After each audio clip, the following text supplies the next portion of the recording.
Ula jawoja soke nigirige ina fo ladalako la an ka jamana kɔnɔ seli waatiw la mɔgɔw bɛ wuli ka se ɲɔgɔn ma sigiɲɔgɔn kunda balima kunda jɛɲɔgɔn kunda walasa ka samɛ foliw kɛ ani ka ɲɔgɔn yafa deli o de hukumu kɔnɔna na Furancɛlafanga dɛmɛni jɛkulu min bɛ wele Mouvement Mali Espoir o tɔndenw ye lajɛ kɛ jumadon juillet kalo tile 7 san 2023 jɛkulu yɛrɛ jabala la ACI 2000 kɔnɔ lajɛ min ni a ɲɛmɔgɔya tun bɛ Mouvement Mali Espoir président d'honneur Agibu Danbɛlɛ bolo a kun tun ye ka ɲɔgɔn yafa deli ani ka ɲɔgɔn samɛ fo a bibla dana sigi kun an ka ɲɔgɔn ye comme seli tɛmɛnen kɔfɛ an ma se ka ɲɔgɔn ye ka se ka duwawu kɛ ɲɔgɔn ye seli duwawu kɛ ɲɔgɔn ye ka yafaw deli ɲɔgɔn fɛ ka perspective fɔ sankura kɔnɔ an bɛ se ka mun ni mun kɛ bon bi lajɛ in kɔfɛ laɲini tɛ foyi an ka fara ɲɔgɔn kan ne ka kuma bɛɛ la ne b'a fɔ Mali mago b'a den bɛɛ la an bɛ yɔrɔ min na bi an bɛɛ de kan ka fara ɲɔgɔn kan autour du Mali laɲini mun an ka réorganiser pour être plus fort pour que échéance minnu bɛ ka na qu'on soit plus fort pour que k'olu entamer ka fara ɲɔgɔn kan walasa ka baarakɛlenw fɛsɛfɛsɛ ani ka baara nataw boloda yani kalafili nataw cɛ o fana tun ye lajɛ in kunba dɔ ye Agibu Danbɛlɛ évaluation bɛ sen na rapport fɔlɔ dɔw bɔra mais rapport finalu ma bɔ fɔlɔ o de kɔfɛ an bɛ perspective fɛn fɛn kɛ a bɛ kɛ à partir de ça Mouvement Mali Espoir Mali fan bɛɛ an ye wulikajɔ kɛ même kɔfɛ référendum in na mais ko in kun ye mun ye pour que parce que an ye failles fitiniw ye olu la an bɛ o failles corriger pour que échéance minnu mana comme n y'a fɔ cogo min na échéance minnu bɛ ka na pour qu'on soit plus fort au échéance la bon n bɛ Mali Espoir militant bɛɛ fo ka dirigeant bɛɛ fo ka malien yɛrɛ bɛɛ fo ka f'u ɲɛna ko ala ka sankura yɛrɛ d'an ma échéance kura minnu bɛ ka na u bɛna kɛ sankura de kɔnɔ ala k'u tɛmɛ cogo ɲa k'a laban cogo ɲa ala ka président d'an ma président mu hakili bɛ to an na i n'a fɔ président Asimi hakili b'an na cogo min na ko ni ko mɔgɔ ma na an ka jɛ i ko na an ka kɛlɛ o de ye siratigɛ la Mouvement Mali Espoir ɲɛmɔgɔ ye wele bila tɔnden bɛɛ lajɛlen ma samɛ foli in hukumu kɔnɔ alhamdulilahi rabil alamina an ma an lamɛnbaga bɛɛ lajɛlen fo n'i y'a ye an ye sigi kɛ bi wulada in na mouvement siège la c'est pour que au moins ka mouvement den bɛɛ wele ka na fɛn o fɛn bɛ Bamakɔ kɔnɔ yan ka daminɛ commune 1 na ka taa bila commune 6 la ka commune de Mande fara kan ani Kati c'est pour que au moins an bɛɛ bɛ se ka na an kana ka na samɛ foli kɛ parce que mɔgɔninfinw n'aw jɛra ko bɛɛ b'a kɔnɔ dɛ jɛ kɔnɔna na ko caman b'a kɔnɔ aw bɛ se ka se ɲɔgɔn ma ka sɔrɔ aw ma dabɔ a kama jɛ dun na fana furukufuruku ti ban o furukufuruku ninnu kɔnɔna an bɛ ka an ye mɔgɔw wele ka na de walasa au moins mɔgɔw ka na an ka yafa deli ɲɔgɔn fɛ parce que jɛ o jɛ ni yafa tɛ deli a fɛ jɛ duman tɛ jɛ o jɛ fana ni furukufuruku t'a kɔnɔ jɛ ɲuman tɛ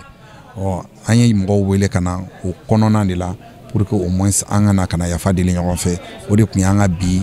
sigi ye ka kɛ force politique ba ye min bɛ jɔ jamanakuntigi Asimi Goyita kɔkɔrɔ min b'a to a ka se k'a ka hakilila labaara ka se a dan na jamanadenw ka lafiya kosɔn o de ye Mouvement Mali Espoir ka laɲini belebeleba ye don nataw la ni yɛrɛ ye nin jama sigilen i b'a dɔn k'a fɔ ko vraiment jɛ bɛ cogoya min na jɛ in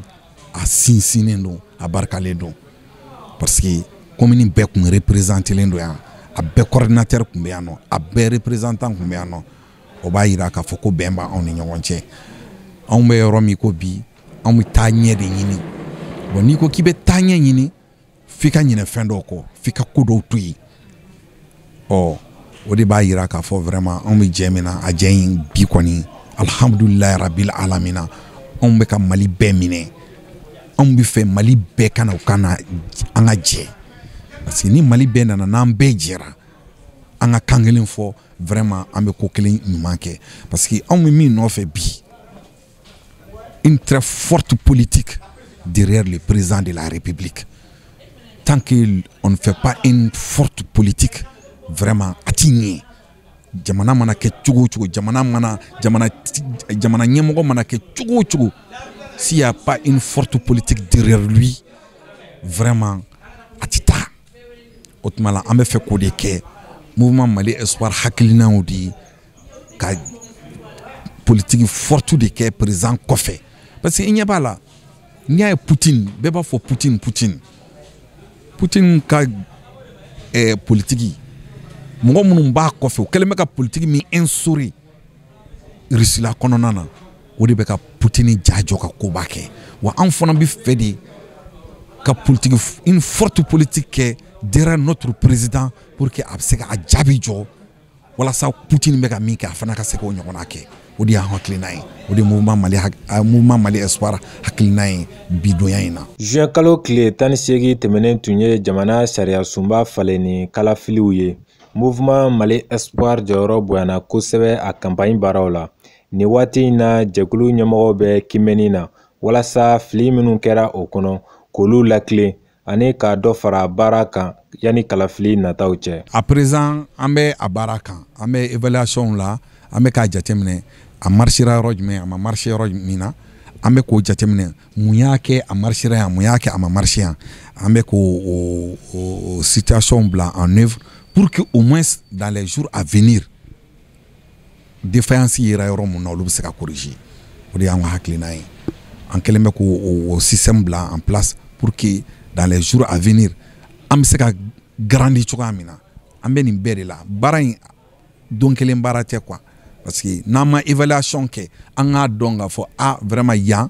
ça va pas an bolo k'a fɔ ko ni yɔrɔ mun ça va ko yɔrɔ bɛ ça va ye alors qu'il b'a sɔrɔ yɔrɔ dɔw ça va pas a ça va pas pourquoi ça va pas yan fana yɔrɔ mun a marchera pourquoi a marchera an bɛ se ka dɔ fara olu kan davantage ne bɛ tɔnden bɛɛ lajɛlen fo halisa u ka na an ka jɛ an ka hakilina kelen ta an ka jɛ an ka fara ɲɔgɔn kan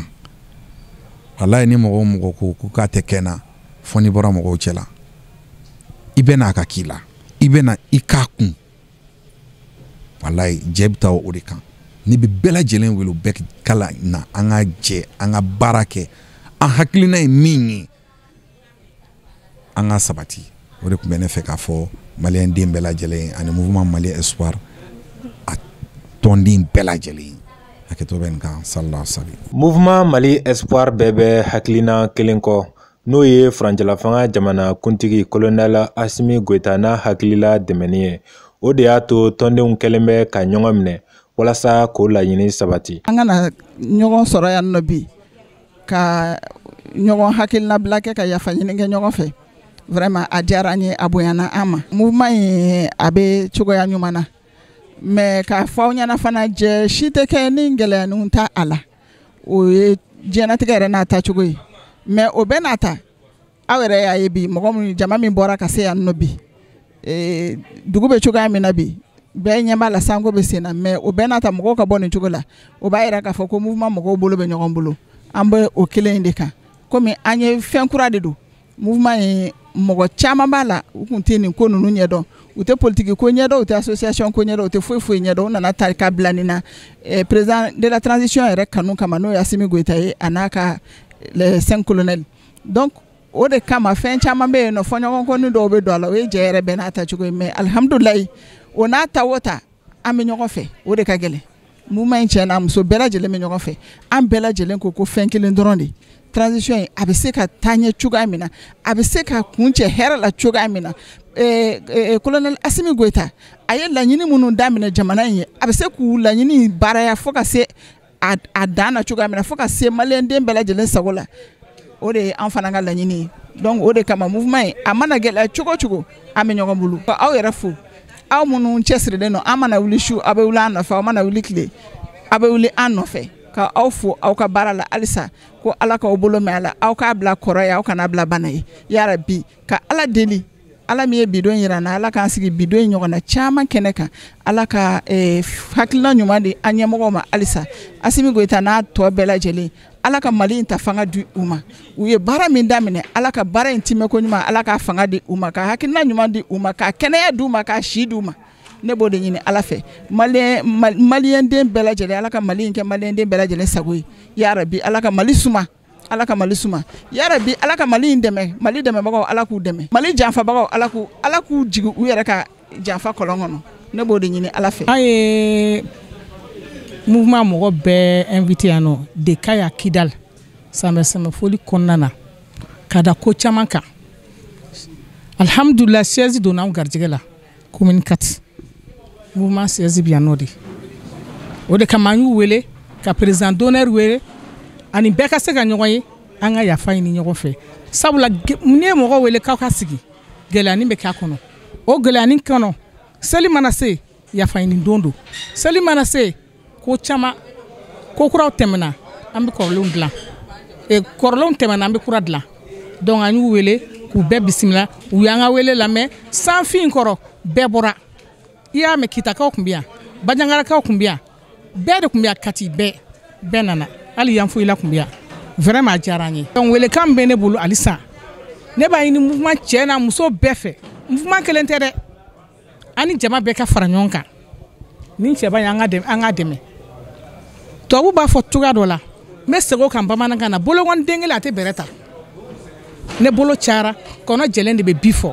mouvement bɛ ka fara ɲɔgɔn kan a cɛ n'a muso a denmisɛn a makɔrɔba an ka nin cɛ in dɛmɛ o de bɛ ne fɛ k'a fɔ bɛɛ lajɛlen komi su kora n tɛ kuma janya ne yafara bɛɛ ma bɛɛ ka yafa n ma